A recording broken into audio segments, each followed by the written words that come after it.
because of kidney failure. The doctor said I don't have much time left. That day, I received a call from Olivia. She said, "Ethan, surprisingly, your name was on the funding list. You actually asked your ex for money. That's impressive." I was taken aback for a moment. I said slowly, "You're so wealthy, just consider it helping me out. No matter how rich I am, I wouldn't give money to someone who hurt me. He's too unethical." The call suddenly ended.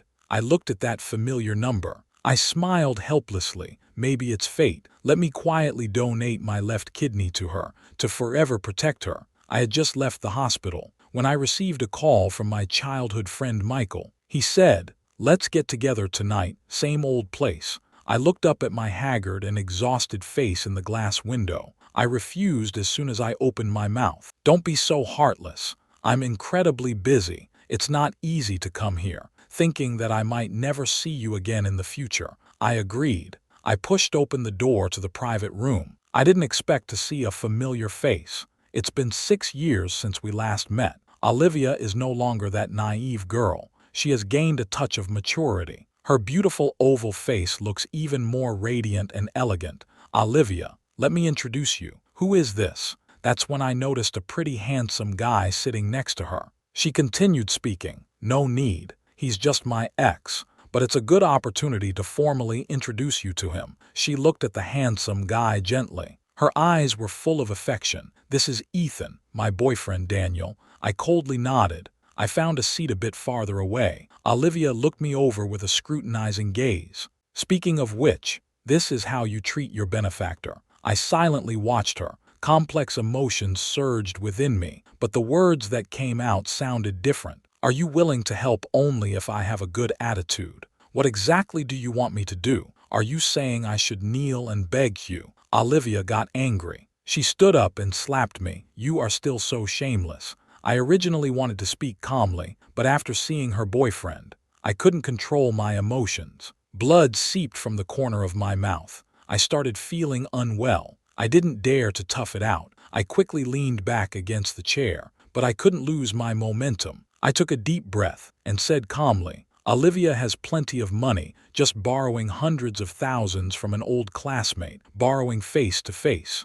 It's better than letting your boyfriend misunderstand that you're keeping someone outside." Olivia listened to what I said and appeared a bit awkward. His eyes became complicated. I wiped the blood from the corner of my mouth. He stood up, leaning on the chair, and spoke. "Since you are unwilling to lend it, Michael didn't come either. Then I won't stay any longer at this moment." Daniel, who had been silent, held him down. "Speak. Don't be in a hurry. Don't you want to borrow money? I just happen to have some. Olivia just gave me a card. The money hasn't been touched yet." He deliberately waved the card in front of my eyes. "Speak. If you want to borrow it, you can. First finish this bottle of wine, then kneel down and apologize. I heard you left her when she was at her lowest. Today, I want to seek justice for her." He made me drink that bottle of strong liquor. I stared blankly at that bottle of whiskey. I was lost in memories of the past. "Olivia and I have been neighbors since childhood. We grew up together.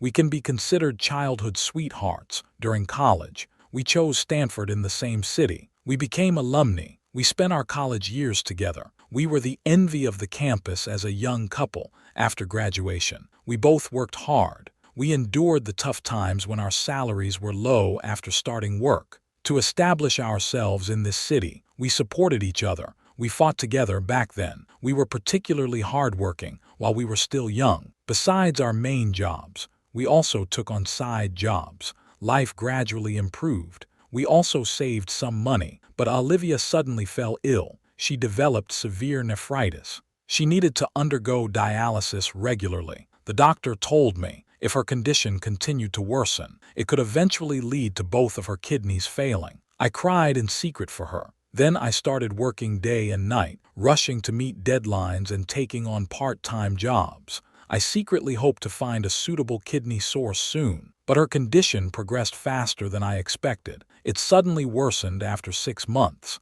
A healthy kidney must be replaced immediately. The hospital temporarily has no suitable kidney sources. But she can't wait any longer. So I quietly went to get tested for compatibility. I waited a week with no news. Just when I was about to give up hope, The doctor told me. The compatibility test was successful. The person who matched her compatibility turned out to be me. What are you daydreaming about? Are you afraid to drink? Daniel impatiently nudged me. Olivia held Daniel back. She said softly, forget it. For your sake, I'll let it go and not argue with him. She gently kissed his cheek. Then she said, with you by my side, I'm happy every day. Take this card with you. If you want to change to a new car, hurry up and do it. Don't let irrelevant people take advantage. That won't do. I came with you today just to let this guy suffer a bit. He handed the drink to me. Speak, apologize. I smiled wryly. I ignored him. My gaze shifted directly to Olivia. He said, I apologized. Can you forgive me? Can you lend me 600,000? Her face showed disappointment once again. You're still the same. All you talk about is money. No talk about money. You still want to talk about feelings with me. Ethan, you really are beyond saving. I smiled indifferently. If you came just to humiliate your ex, then you might be disappointed. I can't drink this. There's no need to apologize. Daniel angrily pointed at me. Wife, people like this will never change. Don't worry about it. Today, I must get revenge for you. Without saying a word, he grabbed me forcefully, poured the wine straight into my mouth. I struggled desperately. The wine dripped down my clothes. Stop it! Michael suddenly burst in, quickly snatched the bottle away. He can't drink alcohol. He quickly supported me. Speak. Let's go. I'll take you to the restroom. Hurry and throw it up. At that moment, Daniel stood in front, coldly said, no apologies. No one is allowed to leave. Don't do that. Olivia showed a hint of reluctance on her face. Let them go. Olivia, you're the one who wanted to see Ethan. I'm the one who arranged this gathering. Where did you find your boyfriend? What's going on? Michael looked at her with disappointment. Olivia heard this. Her expression became unhappy. What's wrong with my boyfriend? He just had a few sips of alcohol. You can't treat Ethan like this. He can't handle any alcohol. He does. Let's go. I quickly held Michael back to stop him from continuing. Don't move. Olivia's tone was filled with anger. What does he have, you tell me? Why does it seem like I owe him something every time he speaks? You need to give me a clear answer today. If you ask me, neither of them is great. Ethan only cares about money. This one is the same. Daniel took the opportunity to fan the flames. Michael was eager to explain. I blocked him. I smiled slightly and said, Olivia knows I only care about money. Why not lend me a bit more? What do you think? Don't even think about it. Daniel suddenly rushed over. Someone pushed me hard. I fell to the ground. The alcohol in my stomach surged up repeatedly. The nausea that had been suppressed returned. I hurriedly struggled to get up. I stumbled and ran into the bathroom. I started to vomit violently. The vomiting made my stomach churn. I had no strength left in me. Olivia stood at the door. She looked at my pale face. She was silent for a moment. Then she handed me a tissue, but Daniel snatched it away. He said, Wife, don't pity him. Don't forget how he treated you back then. Olivia's hand paused in midair. Then she silently retracted it. Let's go. She pulled her boyfriend and left directly. I quietly watched her walk away, thinking, as long as she is healthy, that's good enough. It seems the kidney I donated to her. It's running pretty well now. Michael quickly handed me a glass of warm water. Go ahead, Ethan, drink some water quickly. I took a break for a while. My complexion is slightly better. He couldn't help but say, why keep it from her? She has come this far, thanks to your help. It's one thing if she isn't grateful, but to act like you owe her something. I really can't stand it anymore. This is actually quite good, although we both only have one kidney left, but she and I can still live on. I don't want to bring this up again and cause trouble, but you were just hospitalized for severe nephritis not long ago. Is it really okay? If money is tight, I'll think of a way. Don't worry. I was discharged only after fully recovering. I looked at him calmly. I pulled my sister-in-law. Using the 300,000 you owe me to help you with the down payment. I just hope you won't be so stubborn anymore. Also think more about her and the child. Michael lowered his head. His face showed regret. It's all your brother's fault for not making enough money. Otherwise, stop talking nonsense. Just control it with medication in the future. No need to spend too much money. Then why did you still borrow money from Olivia? I'm just afraid she'll cling to me again. I purposely made her uncomfortable.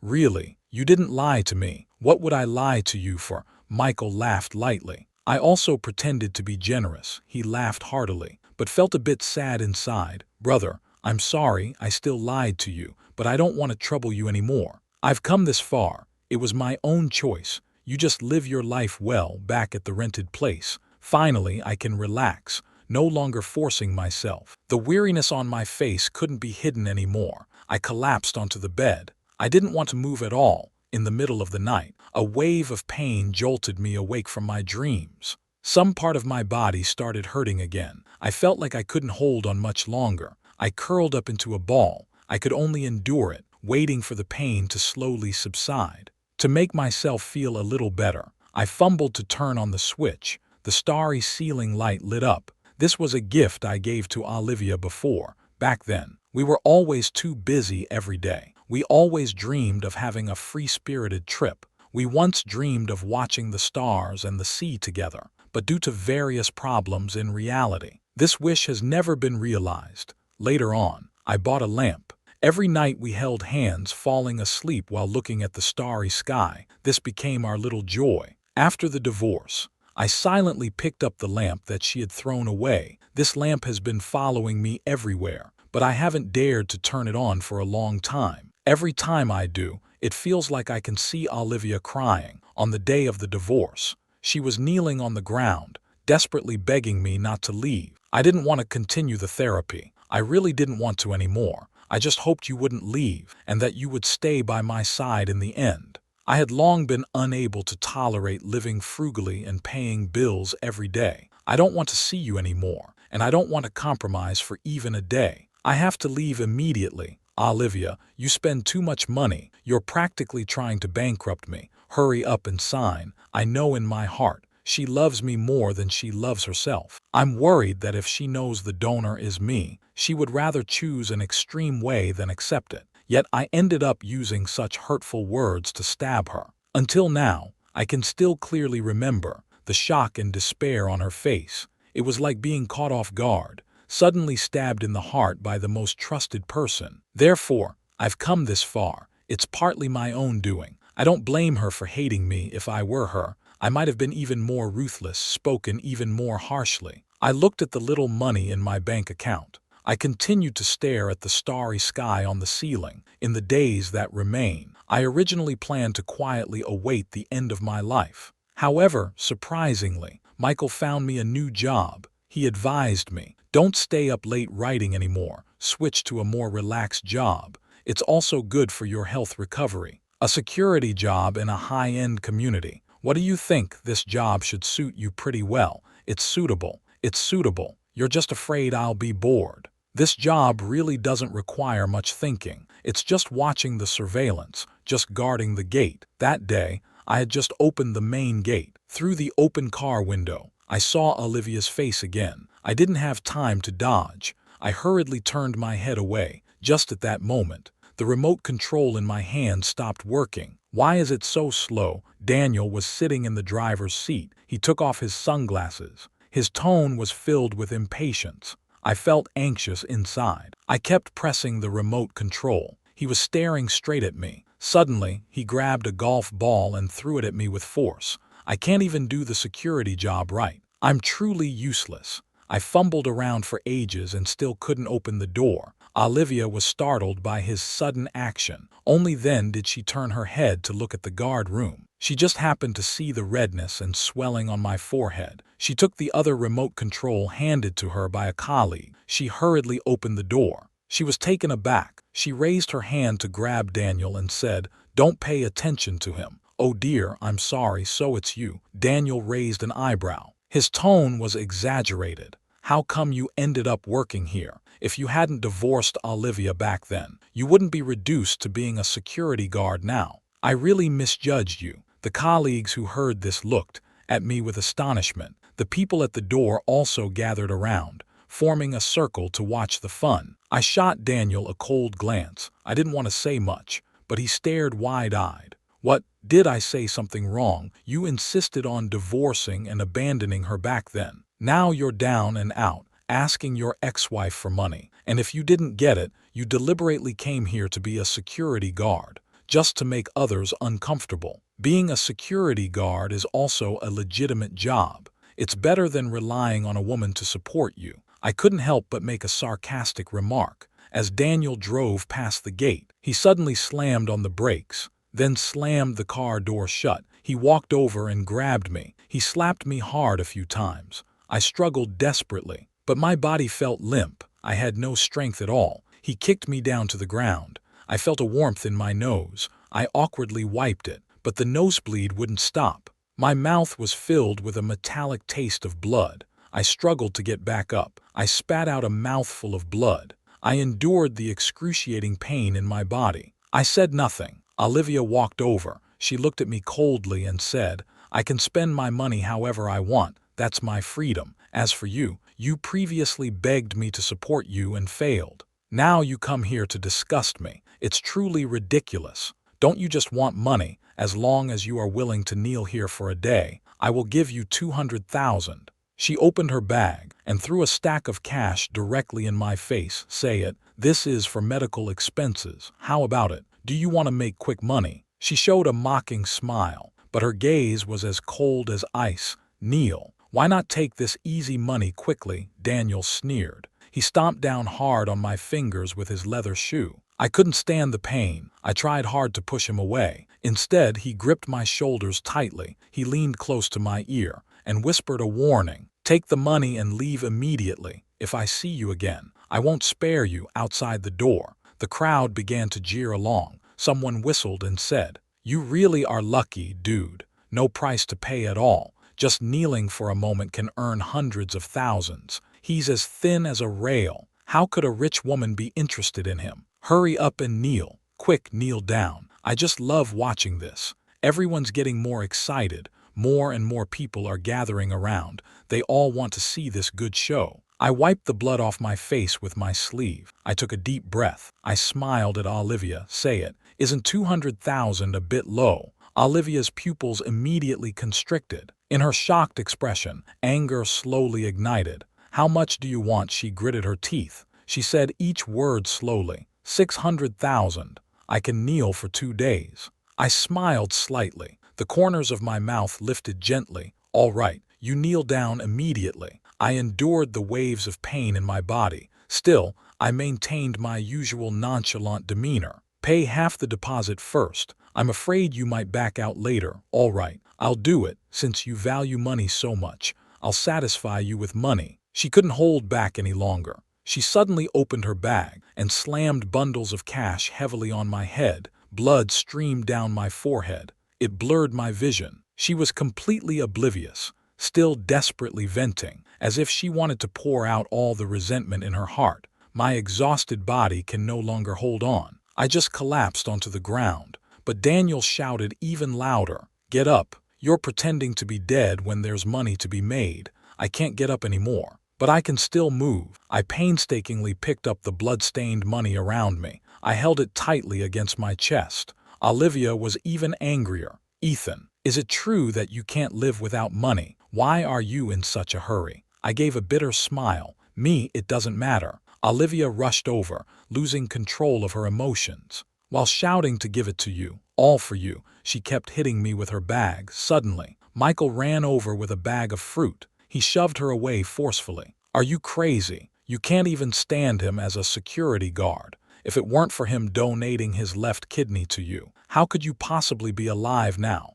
Michael pointed at Olivia, furiously said, "How could you treat him like this? Do you want to kill him?" Olivia looked as if she had been struck by lightning. The bag in her hand froze in midair, not moving at all. The hatred and anger on her face instantly turned to shock and fear. "What did you say?" "My kidney. He donated it." Her hands trembled violently, pointing at me. My face was covered in blood. She murmured, "How could this happen? At that time, he didn't want to spend a single day with me. He insisted on getting a divorce. He left me alone in the hospital to wait for death. Fortunately, I was lucky. I quickly found a suitable kidney source. How could he be kind enough to donate a kidney to me?" "Michael, what are you talking about?" She turned to stare at me. Her eyes were filled with contempt and disdain. "Ethan, You lied to me. You even took advantage of your childhood friend. This is really too much. Michael helped me slowly get up. My back hurt terribly. The wound on my head was still bleeding. I held onto him tightly to steady myself. I said with a bitter smile, "Yes,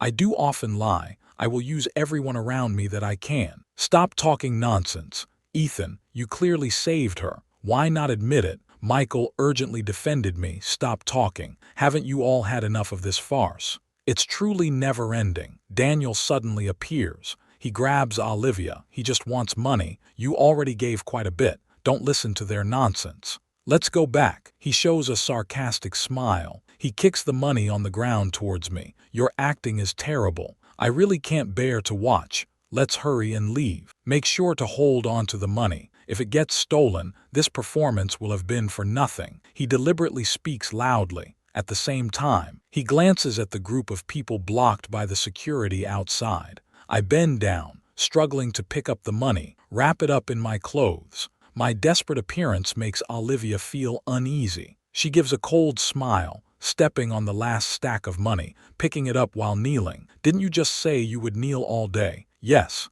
it's a bargain for you." Still not kneeling down, Daniel continued to add fuel to the fire. Michael couldn't bear it any longer. He intended to help me up. "Don't do that. You know I urgently need money." I looked at him with pleading eyes. He couldn't hold back any longer. Suddenly, tears flowed down. He pointed at Olivia and shouted, "You will pay for this. Stop talking." I once again pleaded with my eyes. He angrily turned his head. He no longer looked at me. I suddenly knelt on the ground. I pulled the money forcefully from beside Olivia's feet. I held it tightly in my arms. Thanks to Olivia for her generosity, I struggled to stand up. I pulled Michael toward the security room. "Wait a minute. Grab the money and leave quickly. I don't want to see you again." Olivia finished speaking. Daniel immediately called the head of security. He pointed at me and said fiercely. The head of security immediately responded, "Don't worry, boss. Even if you don't say anything, I've already decided not to let him continue. He just arrived and caused such a huge mess.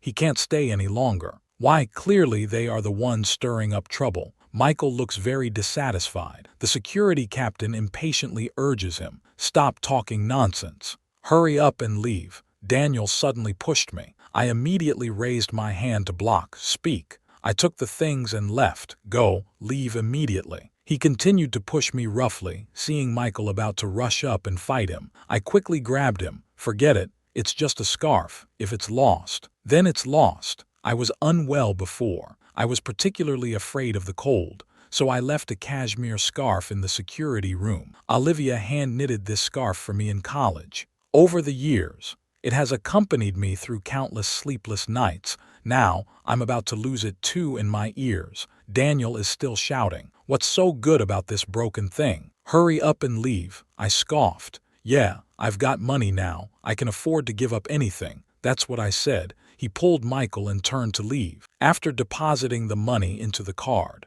Michael immediately took me to the hospital. I still insisted on going to the clinic I usually visit. The doctor was cleaning and bandaging the wounds on my face. Michael was constantly scolding me beside me. He looked quite helpless. He said, "I told you to go to the hospital for a checkup. You insisted on coming here. This place is fine too. It's just some minor injuries." I smiled helplessly. He said, "I really don't understand why you have to hide it from her and make yourself suffer like this." I then mocked myself. "Even if you said it, would she believe it?" I patted his shoulder and said softly, "This has been a long time ago. Bringing up old grievances is pointless. Better not to mention it." I shook the card in my hand and said, "Moreover, she isn't the kind of heartless person. Isn't it the money that was given? A whole 200,000. But Michael still looked at me with a pained expression. "She embarrassed you in public. You really are. You've nearly driven me to my wit's end. Don't be angry anymore." I forced a smile, pressing my hand tightly against my waist. This body really isn't cooperating, like a broken machine. It's starting to malfunction again. I saved her back then, only because she was the only woman I truly loved. But you did this to yourself for her, and ended up like this. Is it really worth it? Her parents were gone by the time she went to college. Only a disabled brother is left at home. If I don't help her, who else can help her? Sigh. Michael listened. His eyes turned red. He sighed. By the way, can you take me back later? I'm a bit tired today. Are you okay? Should we go to the hospital? He saw that I looked unwell. He asked with concern, Are you okay? I forced a smile and said, I'm fine. Just forgot to take my medicine. Michael didn't delay any longer. After leaving the clinic, he took me straight back to my rental apartment. He watched me finish my medicine until I fell into a deep sleep. Then he left with peace of mind. More than an hour later, I was awakened again by the pain. Everything in front of me was blurry, struggling to open the door and go downstairs. Suddenly feeling a wave of dizziness. Fell straight down. When I woke up again, I found myself already in the hospital's emergency room. The nurse saw that I was awake, immediately went to call the doctor. The doctor started scolding me as soon as he saw me. Why are you so careless about your health? If you continue like this, your right kidney may not last until a transplant. Be careful if this goes on. I'm afraid you won't last even 3 months. I remained silent. It seemed I had known this would be the outcome all along. Even if I had the money for a transplant surgery, it might not be possible to find a suitable kidney source. Money is still not enough. I already know. I only have 3 months left. This is already the grace period given to me by heaven. He is reminding me, before leaving, to fulfill my wishes. I'm not going to get treatment anymore. No money, I calmly said to the doctor. Then I prepared to remove the Roman 4 needle and leave. Wait a moment, you're being too hasty. We have already contacted your emergency contact. You must wait for him to pick you up before you can leave. It's too unsafe to leave alone like this. I was taken aback. The term emergency contact sounded so unfamiliar. The last time I used this number was 6 years ago during the donation surgery. At that time, my dad was furious when he heard I donated a kidney. He didn't talk to me for days. When I started to feel a bit better, he finally couldn't help but point at me and say, You act too impulsively. You didn't even consult me in advance about such a big thing as donating a kidney. Now, I have to help you deal with these troubles. My relationship with him was already not very good. I immediately straightened my neck and retorted, Did you tell me in advance when you cheated during your marriage? If it weren't for you,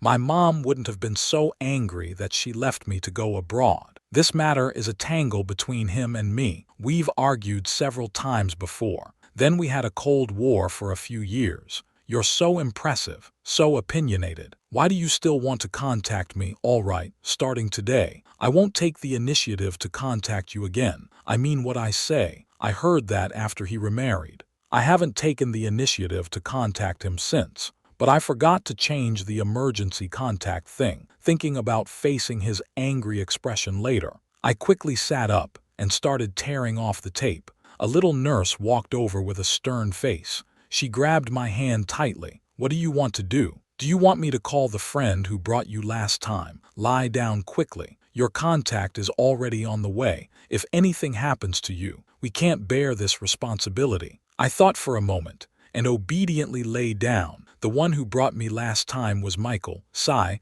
I won't trouble others anymore. I'll just make do with my family. Anyway, I won't burden him for much longer after my dad arrives. I'll keep my eyes closed, waiting for him to scold me again. I didn't expect that. The doctor said I won't live much longer. He rushed over and hugged me, crying hard. Child, Dad will definitely find a way to raise money for your transplant surgery. I was stunned for a moment. I stared at him blankly, seeing him, a grown man with swollen eyes from crying. I couldn't help but speak up. The doctor said I still have several months. Why are you crying? He looked at me, but the words stopped at my lips. His eyes turned red again. Once he calmed down emotionally, I comforted him. I told him, I've stayed here long enough. In the remaining days, I want to move back to my grandmother's old house. I especially miss the twice-cooked pork I used to eat as a child. I especially want to eat the dish he made himself. He immediately nodded in agreement. He agreed to let me transfer back home for treatment, returning to the old house in the countryside where I lived since childhood. This place is filled with memories of Olivia and me, the old camphor tree downstairs in the small courtyard. It was our usual meeting spot, in this place full of memories. It's nice to quietly walk until the last day. My dad is worried. He comes back every few days to take me to the hospital for dialysis. I heard he's busy selling the house. But his wife, Sophia, disagrees. The two of them are arguing fiercely over this matter. They even got physical to persuade him. I opened my mobile banking app and showed him my account balance. I have money. You only have this one house for retirement. It can't be sold. But he completely ignored my advice. That day, I had just returned home from the hospital. I saw Sophia banging on the door hard. She was yelling loudly. She saw me afterwards. Her attitude became even more aggressive. She said, "You irresponsible person. You abandoned Olivia back then. You left her alone in the hospital without care. I knew you had ulterior motives. He has money now. He even repaired the roads in the village. Why don't you go take advantage of it? You just have to keep fixating on your dad. They used all means to force the elderly to sell their house. This is simply too much. You are so selfish and heartless. It's truly incomprehensible." I was scolded to the point of being utterly ashamed, looking at the person who caused my parents' divorce, and the neighbors gossiping outside. I was about to retort. That woman sat down on the ground and cried loudly. She cried and shouted, "Ethan, you previously pressured your ex-wife. Now you're pressuring the elderly again. Wah, wah, wah." The neighbors looked at me. Their eyes were filled with discontent, still pointing and criticizing from the side. This person is the one who abandoned Olivia back then. Now he's back, relying on his father for a living. It's really hard to watch. How can he have the audacity to do this?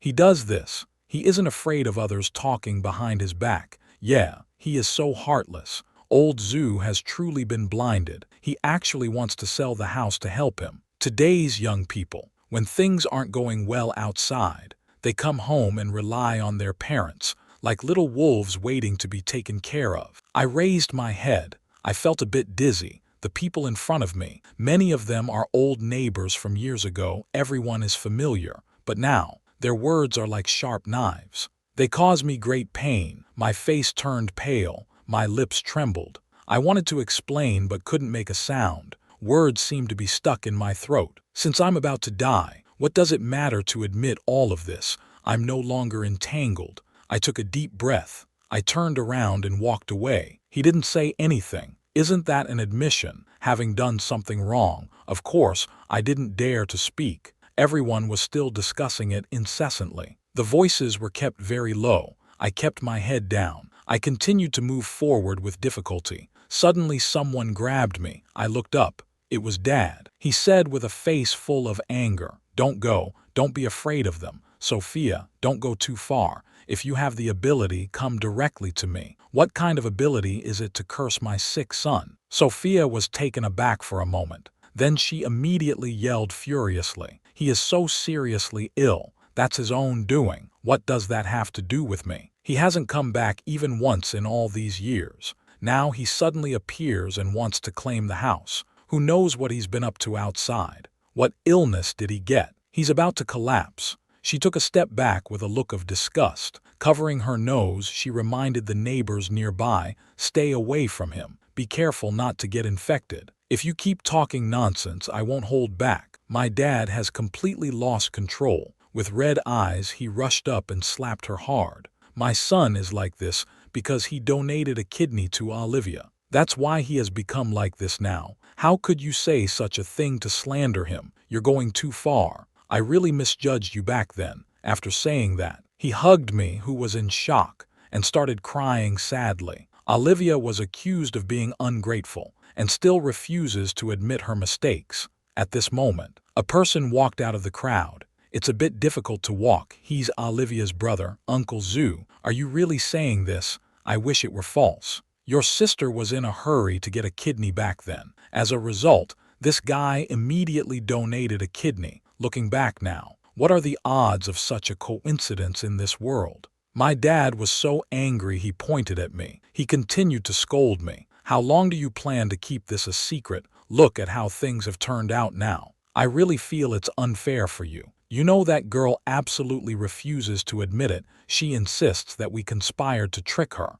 I remained silent, faced with my father's reproachful gaze. This is the first time I've regretted coming back to the village. My father said, "Samuel, you should go and ask Olivia properly. Does she really plan to stand by and do nothing?" I quickly stopped my dad. "Stop talking. It's all your wild guesses. I insist on saying it. She clearly has her own older brother. Why should my son donate a kidney to her?" Upon hearing this, Samuel showed a guilty expression. He grabbed my dad and said, "Uncle Zoo, don't worry. I will definitely persuade her well, to help her understand this reasoning." After the crowd dispersed, my dad sent Sophia home. I finally could have a moment of peace. I was just about to lie down and rest well, when I received a message on my phone. "Ethan, how can you do this? Don't think about using my brother." This is a text message from an unknown number. It's not hard to guess who the sender is from the tone. I blocked the number. I set my phone to silent. Then I fell asleep.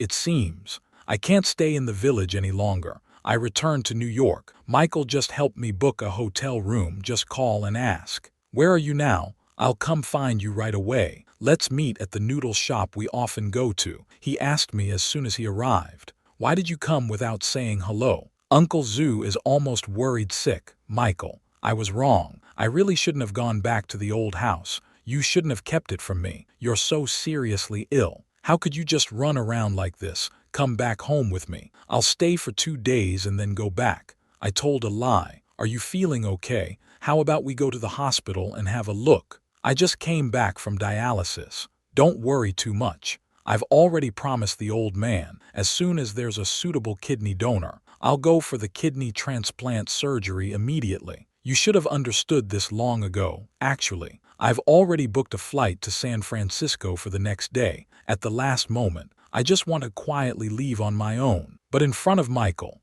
I still pretended to smile casually. "Say it. I've figured it out. Living is the most important thing." That night, Michael always felt uneasy. He insisted on staying with me at the hotel. I said, "Don't worry so much. Hurry back home. I've really been craving the braised pork knuckle your sister makes. Remember to bring me some tomorrow." Michael saw my appetite increase. He happily said, "That's great. I'll come by after work tomorrow." He gently patted me, then stood up and prepared to leave. But before closing the door, he turned around and came back. "Olivia just called. She asked me about you donating a kidney to her. How did you answer her?" I looked at him nervously. He said helplessly, "What else can be done? We can only reprimand her. She is so wealthy. If one really wanted to investigate, it could definitely be uncovered." After listening, I smiled bitterly. I felt a bit sad inside, but I quickly pulled myself together. No matter what,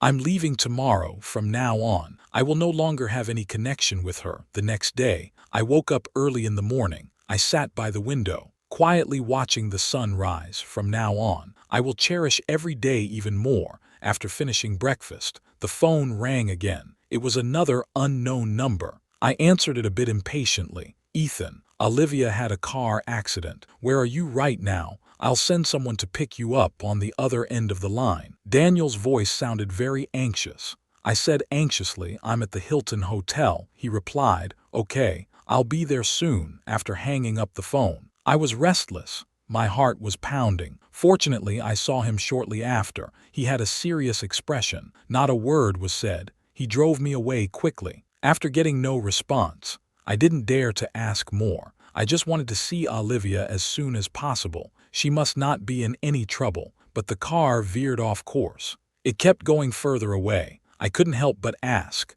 "What do you want to do?" I realized something was wrong. I quickly took out my phone to call the police. He snatched the phone away and threw it out of the window. He also said, "You will understand soon." His gaze was sharp. He said through gritted teeth. He dragged me to an abandoned building on the outskirts of the city. He kicked me hard. I held my stomach. I cried out in pain. He grabbed my collar. He looked down at me from a height. With a fierce gaze, he said, "I never intended to kill you, but you had to cause trouble. You still dare to disturb her brother. You almost made her believe your lies. All these years, I worked hard just to stay by her side. And yet, you ruined everything with just a few words. Only your departure can stop this trouble, and no longer affect my life with her." I let out a cold laugh. "You are just an insignificant character, and you still want to rely on her for your life. If you dare to say another word, I will make you regret it immediately," Daniel shouted loudly. He seemed to have lost his mind, dragging me upstairs. Just at the moment he was about to push me down, a person suddenly rushed over from behind and grabbed me tightly. I was suddenly pulled away with force. When Daniel noticed, he immediately rushed over to save me, but that person quickly pushed me back. Daniel had no time to react. He could only grab that person and jump down together from the building. I struggled to stand up. I saw the window was empty. The wind howled in my ears. 2 people were lying downstairs. They were covered in injuries. The person holding Daniel, I recognized at a glance. It was Olivia.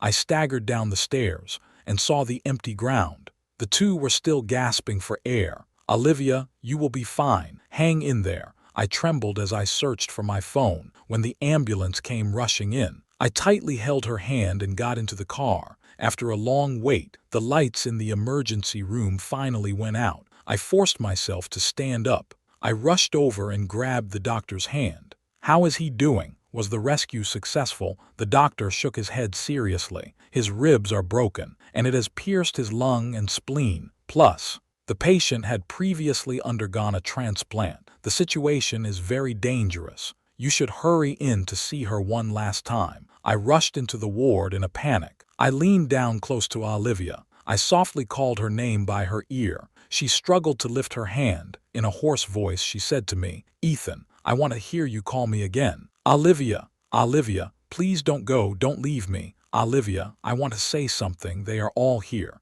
She struggled to turn her head. Her gaze fell on the bedside table. On it, a mobile phone lay quietly. "The password is life." She suddenly widened her eyes, not moving at all, no longer responding to me. I shouted hoarsely, "Olivia, I never expected." She actually left first. I was solely focused on helping her, but I didn't expect it to end up like this. This is more painful than death. I can't stop crying. In the end, everything went dark. I collapsed on the ground when I woke up again. It was already 2 days later. "Child, you just had a transplant surgery. Don't move around." My dad is watching by the bedside. He moves very gently. He saw that my eyes were red. His eyes also glistened with tears. I wrongly accused Olivia. Hearing this made me feel even worse. Tears kept falling down. Don't get too worked up. Don't let her sincere feelings go to waste. Later, Michael told me. After Olivia uncovered the truth from back then, she was frantic and searched for me everywhere. She even hired a lawyer, wrote a will. She proactively transferred all her assets to my name. Unexpectedly, Daniel discovered my plan. In a panic, he wanted to harm me. Fortunately,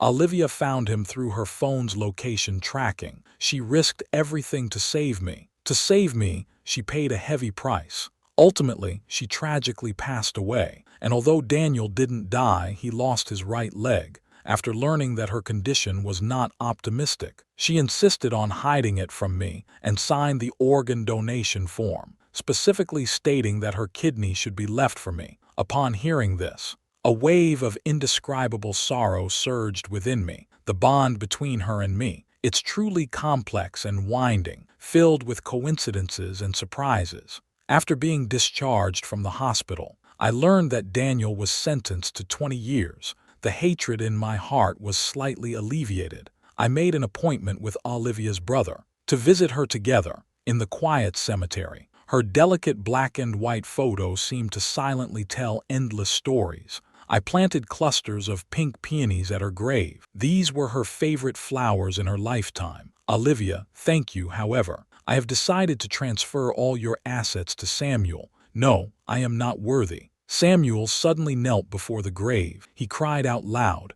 Actually, I was also a match back then, but I was too scared. I let the doctor keep it from Olivia. It was my cowardice. If it weren't for you saving her, I would have lost my sister long ago. How could I still have the face to ask for her money? Everything she has given me is already more than enough. These years, I have been struggling internally. It wasn't until today that I had the courage to say it out loud. I was taken aback for a moment. In the end, I said nothing. I just gently patted his shoulder. The next year, I went to see her alone. The peonies planted last year bloomed particularly brightly next to her grave. A white butterfly landed on the peony flower. It must be her coming to see me. I gently touched her small photo and softly said, Olivia, don't worry. I will live well in the days to come, until the day we meet again.